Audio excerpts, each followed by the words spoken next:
Ignatius dari Loyola, Inigo Lopez pada tahun 1491 sampai 1556. Ignatius dari Loyola, Inigo Lopez berasal dari keluarga kebangsaan Spanyol yang kaya raya.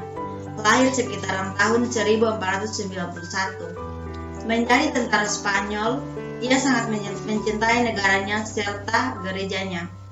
Gagal mempertahankan Spanyol dalam Perang Spanyol-Prancis pada tahun 1521. Ia tidak bisa lagi menjadi tentara karena kaki kanannya tertembak dan patah.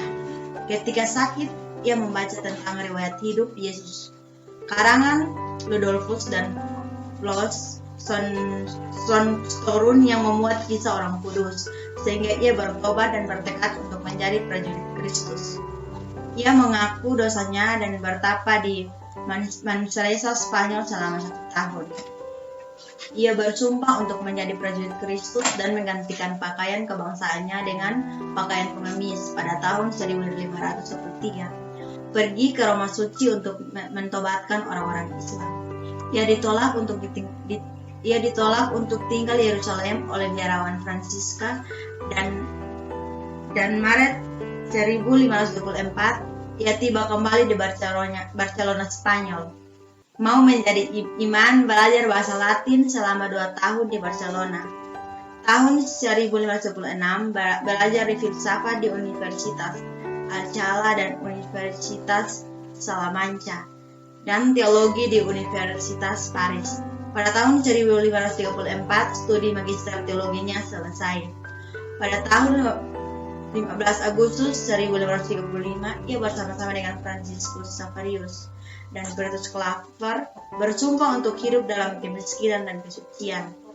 Tahun 1539 ia dengan beberapa sahabat seperti Franciscus Savarius, Petrus Faber, Diogenes Lainez, dan lainnya membentuk suatu serikat atau Compania dei Gesù Societas Gesù.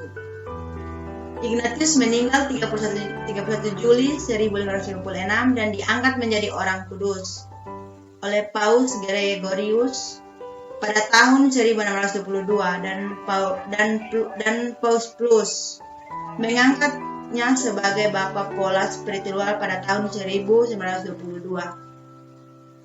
Tujuan Serikat Yesus adalah untuk memerangi Islam dengan merebut kembali tanah suci, menerangi ajaran-ajaran sesat di dalam dan di luar gereja, terutama gerakan reformasi, mengadakan pembaharuan dalam tubuh gereja Katolik sendiri, memberitakan Injil kepada orang-orang kafir sehingga menghalangi perluasan Islam dan Protestan.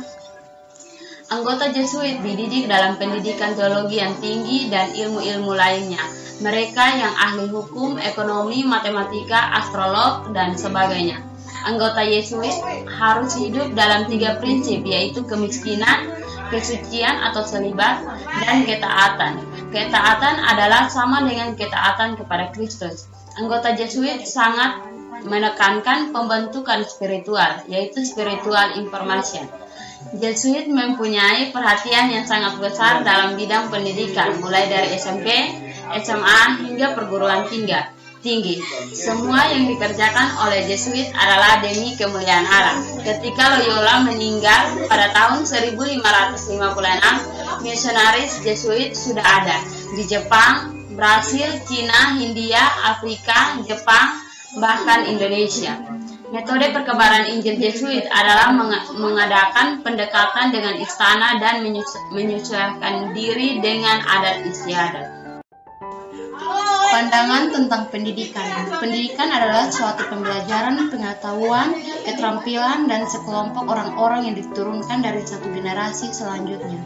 Tujuan pendidikan juga mencerdaskan suatu bangsa yang menciptakan karakter yang mulia. Ada 3 hal yang mendasari pendidikan tentang pendidikan umum maupun pendidikan agama Kristen. Yang pertama, pengalaman kemiliteran. Yang kedua, pengalaman rohani. Dan yang ketiga, kecintaan pada bangsa dan negara. Wadah pendidikan agama Kristen. Ada 2 wadah utama, yaitu SMP atau SMA dan perguruan tinggi. Sumber pembiayaan sekolah diperoleh dari dermawan dan dermawan menawarkan jasanya sehingga semua pelajar belajar gratis. Dermawan yang diminta mendapat perlakuan khusus, yaitu hari pertama setiap bulan imam melakukan masa bagi sang. Wajib diadakan misa untuk para dermawan dan semua guru dan murid. Wajib menaikkan doa bagi para dermawan. Setiap sekolah dipimpin oleh seorang rektor dengan tugas mengelola urusan keuangan, pemeliharaan gedung, mengawasi para guru dan pelajar. Pada tahun 1556, tahun kematian Loyal, Jesuit mempunyai 100 buah sekolah. Wadah pendidikan. Ada 2 fakultas teologi. Pelajar adalah siswa laki-laki yang berumur 14 tahun sampai 23 tahun.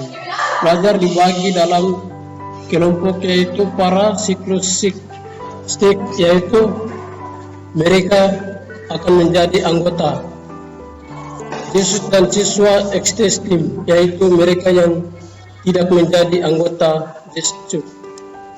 Mereka membayar uang sekolah, namun tinggal terpisah.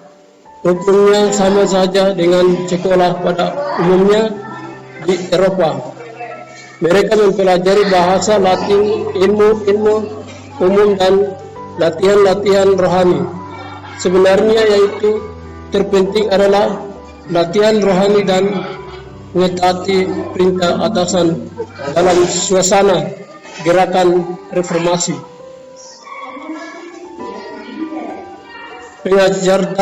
Pengajaran dan metodologi pendidikan. Pengajar adalah Tuhan Allah sendiri, namun Tuhan Allah memakai manusia. Mengajar adalah para berawan Yesus maupun